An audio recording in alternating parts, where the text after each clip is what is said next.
Well, good afternoon, everybody. We just had a very frank conversation with the Senate and House Democratic leadership. Look, the principle at stake here is very simple. We have disagreements about tax policy, but you don't shut that government down. We have disagreements about health care policy, but you don't shut the government down. You don't use your policy disagreements as leverage to not pay our troops, to not have essential services of government actually function. You don't say the fact that you disagree about a particular tax provision is an excuse for shutting down the people's government and all the essential services that come along with it.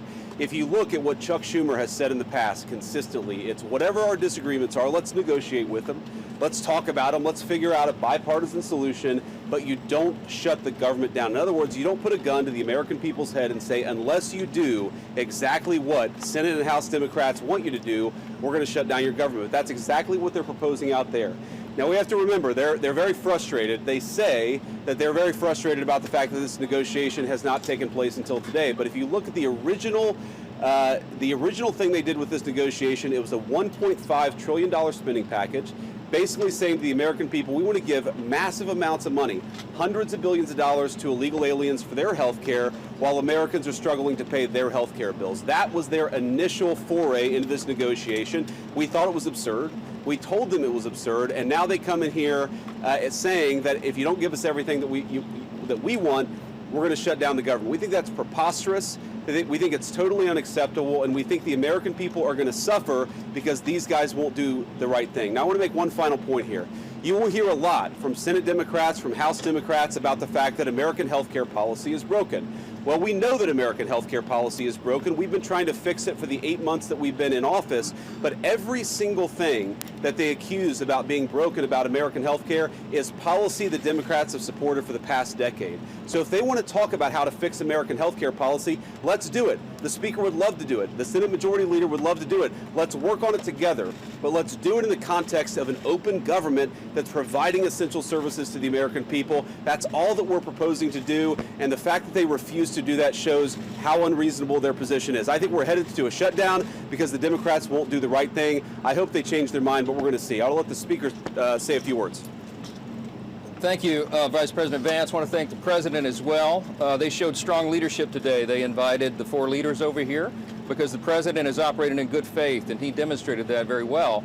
The problem is that Chuck Schumer and Leader Jeffries refused to acknowledge the simple facts. Let's review what the simple facts are. As the Vice President was saying, this is the common sense thing to do. This is the right thing to do. This is the simple thing to do.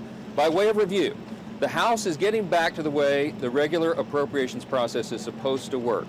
12 separate appropriations bills passed through the House Appropriations Committee, 3 off the floor. The Senate doing their work as well. All this in bipartisan fashion, by the way. They passed 3 bills in the Senate. Those bills don't match up exactly. So for the first time in years, since 2019, you have a conference committee that is being constituted between the House and the Senate. This is the way a bill becomes a law. They work out the differences. All this is happening in bipartisan fashion. The problem is we've run out of clock. September 30th is the end of the fiscal year, so we need a little more time. So what we did in the Republican majority is the right, responsible, simple thing. A clean, continuing resolution, a short-term, nonpartisan continuing resolution. It's only 24 pages in length. Leader Thune has a copy if you want to see the exhibit. There's nothing partisan in here. No policy writers, none of our big party preferences, because we want to do the right thing by the American people and allow more time for negotiation. Now, there's a reason that Chuck Schumer and Hakeem Jeffries have come out here, stomped the feet, saying that they can't go along with this. They're trying to bring in extraneous issues. They issued a counter proposal. You should go take a look at what they requested. $1.5 trillion in new spending that is unrelated to the ongoing appropriations process. They wanted to, as you said, restore taxpayer-funded benefits, okay? Hard-working taxpayers in America. They want to take your funds and give that for benefits to illegal aliens. They want to restore that because we got rid of it. They want to prop up left-leaning media outlets. $500 million they threw in on top of that. $1.5 trillion on a 7-week stopgap funding measure. We're not going to do that. They know we can't do that, and we never have in the past. During the Biden administration, there were 13 threatened shutdowns. The Republicans in the minority did the right thing. We kept the government open. We're simply asking for the Democrats to do the same. Again, I want to thank President Trump for the strong, solid leadership. He listened to the arguments, and they just wouldn't acknowledge the simple facts. I want to thank Vice President here for showing his leadership as well. If the Democrats make the decision to shut the government down, the consequences are on them, and I think it's absolutely tragic. We've never said that was a good idea. We never believed it is. And I want you to remember, when we voted in the House, we passed it out of the House. The House has done its job. We did that almost 2 weeks ago. Every Democrat in the House except one voted to shut the government down. That is the record, and don't forget it. I'll ask Leader Thune to step in here. Well, thanks, Mr. Speaker, Mr. Vice President. This right here, ladies and gentlemen, is what we're talking about. 24 pages. It's a continuing resolution to fund the government through November the 21st. I don't know where they're saying this is some huge partisan thing. This is something we do fairly routinely.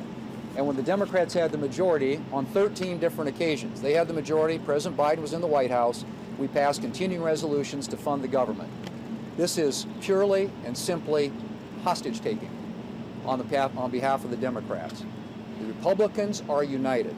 House Republicans, Senate Republicans, President Trump. The House has passed a clean funding resolution to fund the government until November the 21st. It's clean, it is bipartisan, and it is short term. But it gives us enough time to finish the appropriations process, which is the way we should be funding the government. So Republicans in the House and the Senate, President united, they've passed the bill. This is sitting right now at the Senate desk. We could pick it up and pass it tonight. We could pick it up and pass it tomorrow before the government shuts down. And then we don't have a government shutdown. It is totally up to the Democrats, because right now they are the only thing standing between the American people and the government shutting down. We're all in favor of funding the government. And this is something that's been done routinely 13 different times by the Democrats when they had the majority. So it's to me, it's purely a hostage-taking exercise on the part of the Democrats. We are willing to sit down and work with them on some of the issues they want to talk about, whether it's the extension of premium tax credits with reforms. We're happy to have that conversation. But as of right now, this is a hijacking of the American people, and it's the American people who are going to pay the price. Can you respond Russ, to Senator? you want to say a few words? Sure. We want to keep this government open. It is not good for the American people to have the government shut down for any period of time. We will manage it appropriately, but it is something that can all be avoided. It can all be avoided by accepting a reasonable position, which is what the House has passed and what sits at the Senate desk, which is to continue to fund the government with a short-term continuing resolution. It has never been a viewpoint that $1.5 trillion is a reasonable amount of spending to be included on a short-term CR. This is hostage-taking. It is not something that we are going to accept, and we hope that the Democrats come back from the brink, fund this government, and allow us to move forward. Thank you. Great.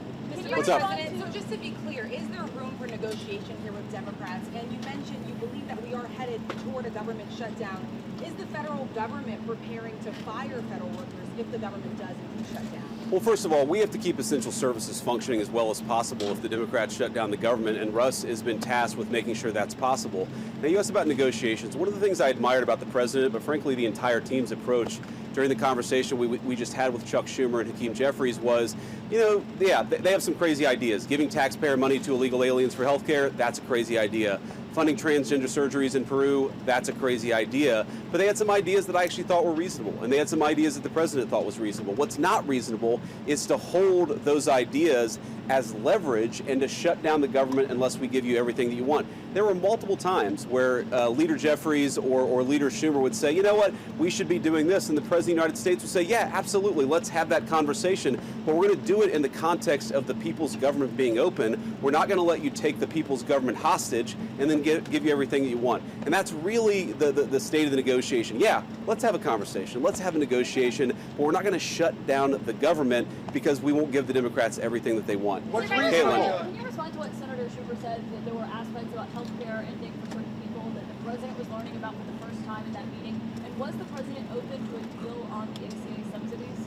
Well, I'm highly skeptical that the president was learning about it for the first time, thanks to Chuck Schumer. But what I will say is, look, We have put a $50 billion rural hospital fund into the big beautiful bill that we passed a few months ago, because we know that under Biden administration's policies, there are a lot of small town hospitals, a lot of rural health care that was getting shut down and that was struggling. We're trying to fix that problem. In fact, we're happy to work with Democrats to fix that problem. We want to work across the aisle to make sure that people have access to good health care. We are not going to let Democrats shut down the government, take a hostage unless we give them everything that they want. That's not how the people's government has ever worked. That's certainly not how it's going to work under the Trump administration. Can I add one thing? Go ahead, please. This is very important on health care.